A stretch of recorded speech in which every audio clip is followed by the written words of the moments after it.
3D model of a kibbutz similar to those targeted by the group.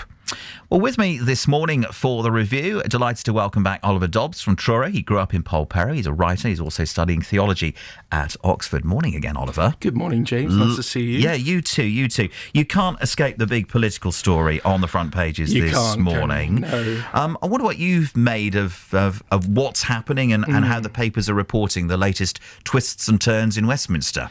Well, as with many things politically, when there's a scandal, leadership intentions are often involved and who's going to be in power. And Suella Braverman appears to be positioning herself as someone who represents the right of the Tory party. And by continually pressing against Rishi Sunak by breaking the... I'm not saying she's broken the ministerial code, but clearly going out on her own, on a limb, without approval, she seems to be goading the Prime Minister into sacking her, which essentially makes her a martyr. And then if the general election goes as the polls are saying, with a massive Labour majority, she stands herself to be the next Tory leader. That's what I make of it. Is the Prime Minister in an impossible position over this? That he's damned if he does and damned if he doesn't? I think that's not the case so much as some of the papers are saying. I think he's got to sack her. I think if he's got a strong cabinet standing together, that is a united government. That's how you go about things if you want to succeed. If you've got someone who's breaking ranks, you've got to sack her. But, of course, that may cause dismay amongst some people. But a lot of these people aren't even Conservatives. They're people who want to vote for reform, or people, say, who watch a lot of GB News, for example. They aren't necessarily people who make waves in the Tory party, but they're very, very vocal. And so what you'll see with this sacking is a lot of noise. If he doesn't sack her, I think it's going to be seen as weakness, I think. Yeah. As I say, it's all over the papers this morning. You can't really escape this, can you? No, and you can sort of tell where the editors stand based on how they describe it. You read out, the Daily Mail, come for Suella and you come for us all. Whereas some papers like the Telegraph are a bit more moderated. Sunak faces call to sack Braverman.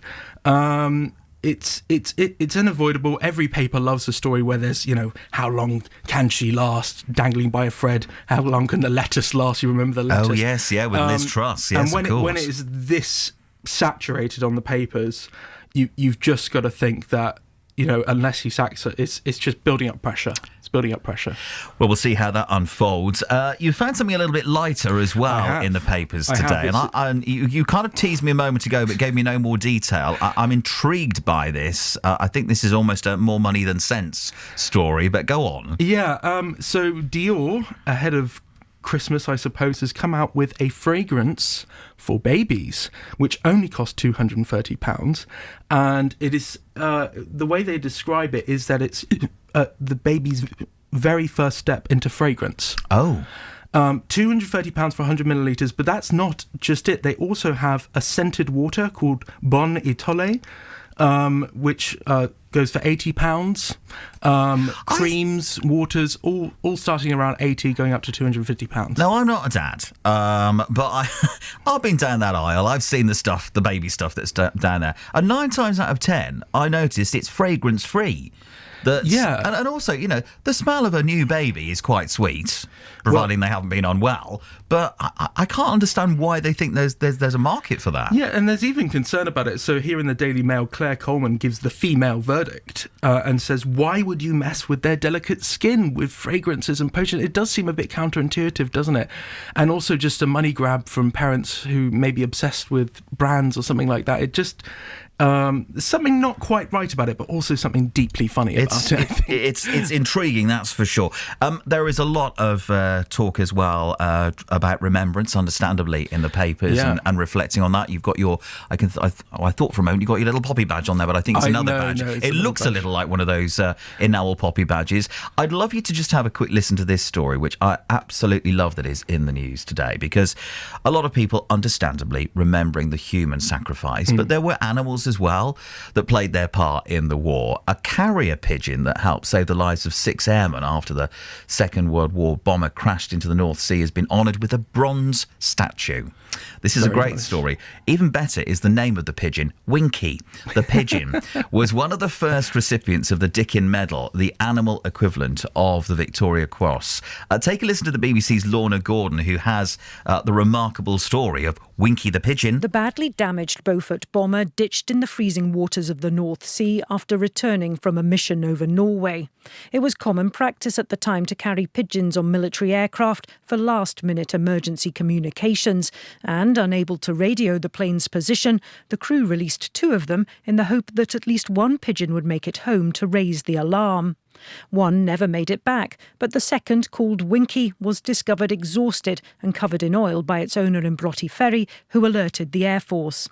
Nicholas Milton, who has written a book about the role birds played in the First and Second World Wars, takes up the story. Her owner calculated how far she had flown, and when the plane had gone down, the RAF hadn't been able to get an exact location for it, and therefore they were looking in completely the wrong place. Now, when Winky got back, they were able to calculate much more accurately the area. The crew were rescued, and the bird was celebrated for her 120-mile flight in appalling conditions. There was a dinner held for Winky, and she had pride of place at the dinner. This was where she developed a nervous twitch, which was a result of the huge ordeal that she'd been through. And her eye was winking all the time, and that's how she got her name. The pigeon was retired from her role in serving the military. Now a statue marking her bravery has been unveiled facing the Scottish waters in which the Second World War crew might have died had Winky not made it home. All hail Winky the pigeon, now immortalised in bronze. Story. It's lovely, isn't it? It really is. And it's we stop, don't we? And we've got how the calendar's fallen this year. We've got 2 days back to back of commemorations, with Armistice Day tomorrow and then Remembrance Sunday on Sunday. How big a deal is that for you to pause and to reflect? Yeah, I don't have anyone in my family, at least in sort of the close family, who were involved in any conflict. But I think the thing about Remembrance and Armistice Day is it's not just about remembering a specific event. It's about that idea of remembrance, of taking a moment to reflect on those in your life and also those around the world who may be suffering in conflict right now. Obviously, that's on the front of the papers most of the days at the moment, conflict. When I think about Remembrance and Remembrance Sunday and Armistice Day, I think about when I used to live in Foy. I used to live right next to the parish church on 4th Street, and they would have a service there, and I'd always come out or watch from my window, and I was just saying to you that Harry Billinge, late Harry Billinge, was there, and he was such an inspiring figure, wasn't he? He was an incredible man, wasn't he? Raising so much money as well. And so kind, and always made a point of saying hello to everyone. And I didn't know him that well, but every time I saw him, you just couldn't help but feel just sort of that kind of peace of this is the past, but it's still part of the present, if you get what I mean. That's what remembrance is taking in the past and bringing to the present. And I think as well, which is also inevitable really, isn't it, that, the more we lose that generation, we've said goodbye to the First World War generation that laid down their lives for us, or those that survived and came back, and now increasingly we're starting to say farewell to the Second World War generation too. Yeah, it's sort of where it goes from, things start to move from memory into history. And that can be a bit scary, when we lose these people who fought for us. We're like, is that memory going to stay alive? Well, if we keep going out on the 11th of November and we maintain that tradition, wearing poppies, that sort of thing, I think we can keep the memory alive as well as it becoming a part of history. Certainly so. Oliver, thank you very much for now. I know you're looking for some more stories in today's paper. It's great to have you with us this morning. Oliver Dobbs here on BBC Radio Cornwall. And talking of remembrance, just a quick hello to Hannah, who says, do come to Crantock to see what the ladies have produced for their remembrance display. They have clay poppies, parachuting pigeons. More pigeons? One should be called Winky, I think. I should think so. 2 horses, a postbox topper, and much, much more. They have really gone to town there in Crantock. Thanks, Hannah. Sounds like a lovely display there, remembering the fallen. Still to come then in the next half hour here on BBC Radio Cornwall. We'll hear the latest on the sport, looking ahead to the weekend, and some disturbing He grew up in Polperro, a writer. And we're working with the police on this as a matter of Truro Cathedral. Simon Robinson there speaking to Churchfield at breakfast. BBC Radio Com. Suggestions of how you can occupy your Saturday and Sunday with our events guide just before 8 this morning. Papers today, looking at those and across some of the main social media channels too. It is all about the discussion on the future of the Home Secretary, Suella Braverman. That article written yesterday by her in the Times. It looks as if it certainly was not sanctioned by the Prime Minister or Downing Street, and now a big debate continues as to whether she can continue in her job. So that is dominating the front pages of today's papers. With me this morning, though, looking at some of the other stories for you this morning, our reviewer is Oliver Dobbs from Truro. He grew up in Polperro, a writer, and also studying theology at Oxford. Welcome again, Oliver. Yeah, good to be back so shortly. The way we shop is in the news today as well, isn't it? It is, and I have to say, as soon as I saw this headline, I had a massive smile on my face. Rather than hearing about cutbacks in fresh meat stalls or whatever it be, cuts to staff in supermarkets, we got a nice story from up north for Booths, which, for those of you who don't know, is sort of like Waitrose, but a competitor to Waitrose up north. And they are going to do away almost completely with self-checkout tills. And they say that's because they want to have good interactions with their customers. It's part of the premium service. And I wonder what people think of this. Do some people like the convenience of the checkout tills? I personally find that the self-checkout tills, there's always a problem. Yeah, right. Yeah. It doesn't weigh it properly, and you've always got to get staff to come over anyway. If you're buying a bottle of wine, they have to come to the age check anyway. Yeah. There's all of that going on, isn't there? We've talked about this on and off actually over the last few weeks. There seems to be sort of a rumbling going through the country about whether we want these self-service checkouts and the impersonal nature of them as well. Yeah, because I mean, I find, when you go to a shop, and this includes the supermarkets, like say M&S here in town, you get to know the staff, and that creates a sense of community. Yeah. Here in Truro, for example, we've actually got quite a stark example of that, because you've got Waitrose at the top, but they've got the Great Cornish Food Store next to it, which is no self-checkout there. It's a smaller, more sort of friendly run sort of service, and so you kind of get the option up there. But what Waitrose has said is that they're not going to scrap self-checkouts or reduce them because they think their customers want the choice. And we talk about remembering today. I'm not that old, but even I can remember when there were no self-checkout tills. Yeah. And was it better? I don't know. What do people think? Well, I seem to recall that being slightly impatient, thinking, oh, come on. And I suppose it speeds that whole process up. But by doing that, you do get rid of people in those roles. They say that they kind of put them on the shop floor and they're doing other things. And of course, in our day, you didn't necessarily have home delivery. That is the big thing now. So a lot of people's roles in supermarkets have been repurposed. And so they're filling up these home delivery boxes instead. Yeah.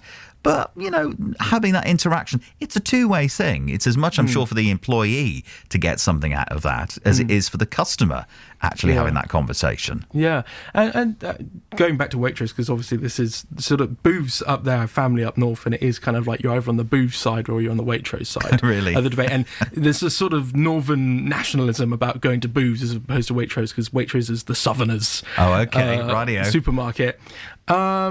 But yeah, it's just I think that when you maybe Waitrose's argument would be, well, we still, unlike Sainsbury's and Tesco now, still have the meat and the fresh meat and fish counters, and whenever I go up there, I do enjoy the interactions, talking, and they tend to be quite knowledgeable. And of course, at Waitrose, the staff are partners, so you get the sense that they're sort of invested in it. But it's interesting what you mentioned about those fresh counters, because I think they went during COVID, didn't they? You didn't see that happening. They haven't come back. And you thought, well, maybe I can understand why, that kind of handling of the goods and things, but they never came back. And it is a bit odd that you don't have necessarily that element too in there. Yeah, and especially if you're like, I do a lot of cooking at home, and if you need a particular type of meat for, say, doing a stew or something, it's nice to be able to have a conversation as if you're going down to a butcher shop. Like we've lost our butchers here in Truro in the Pannier Market. That's gone. Yeah. And it does feel increasingly our experience as consumers is less personal. Yeah.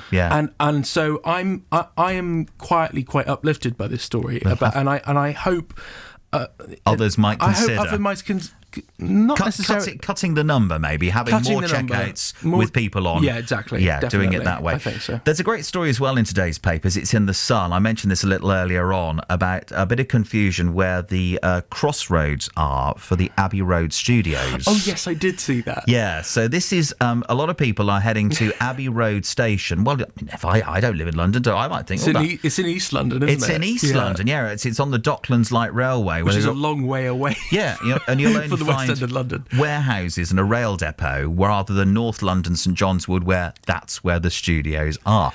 I mentioned earlier on, a lot of people go there to take the photo. Yeah, crossing on the crossing. Yeah, and I mentioned earlier on about, are there other kind of iconic places that people have to take that photo? Mine was the holding up the Leaning Tower of Pisa. It's so cheesy. It's so corny. Oh, I did it. But you did? Yeah, I did it. I was just thinking, did I do it? Yeah, I did it when I was about 8 years old. Went to Italy. And I'm thinking of other things as well. Perhaps when you go to London, whether you stand like a sentry next to the sentry box. What's the sentry?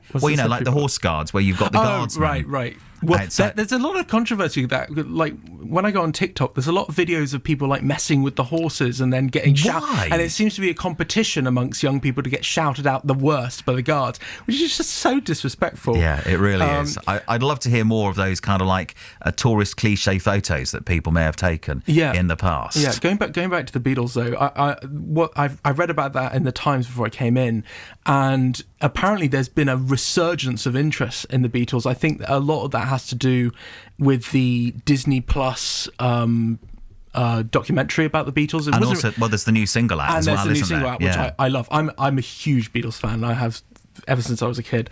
And when I listened to it the second it came out, it was pre-ordered in my library, and I was just like, yes, so exciting, new Beatles song. Yeah. Really good song, and it just emotional to hear John's voice so starkly. They used AI, didn't they? Yeah, they certainly did. Really clever. It's a really good cool track. I really enjoy it too. Like it. Oliver, thank you very much. Lovely to see you this morning. Thank you very much for taking the time to take a look through the papers and catch some of the stories this morning, and have a great weekend. You too. Thank you, James. Oliver Dobbs with us this morning on The Review. 0808 100